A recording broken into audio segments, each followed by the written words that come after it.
Amerika dəqiq silahları İranın bütün nüvə obyektlərini və deməli əskəri obyektlərini sıradan çıxarır. İrana beynəlxalq təzyiqlər olsa, yəni müharibə olsa İranda, Azərbaycana çoxlu qaçqınlar gələcək, məcburi köçkünlər gələcəkdir. Azərbaycanın vəziyyəti çətinləşəcək. İranda vəziyyətlə Putinin elə gücü yoxdur ki, İrana bir təsir etsin, ya İrana bir kömək etsin. Məsələn, Amerika Birləşmiş Ştatları, İsrail İranı bombardman etməyi qərara alsa, Rusiya buna heç bir şey edə bilməyəcək.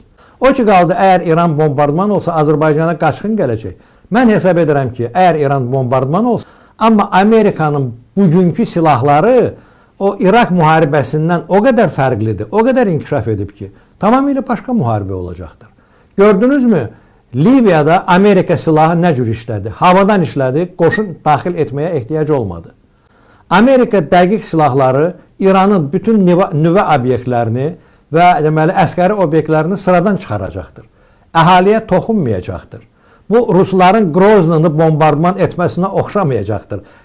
Kavrovaya bombardirovka deyirlər, yəni xalça bombardmanı. Yəni bütün dinc əhalinin yaşadığı evlərin bombardmanı. Amerika İrana heç vaxtı ən pis variantda da belə addım atmaz. Ona görə İranda əhali salamat qalacaqdır və heç yana qarşı eləməyəcəkdir. Evlərində oturacaqdır.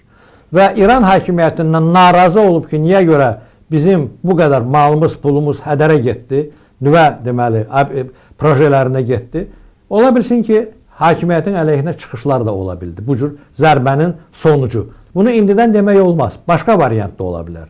Məsələn, xalq öz rəhbərliyi ətrafında toparlana da bilər. Bunu da məsələn hesablayırlar.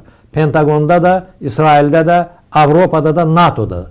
Amma ki, Rusiyanın İrandakı vəziyyətə heç bir təsiri ola bilməyəcək və ola da bilməz.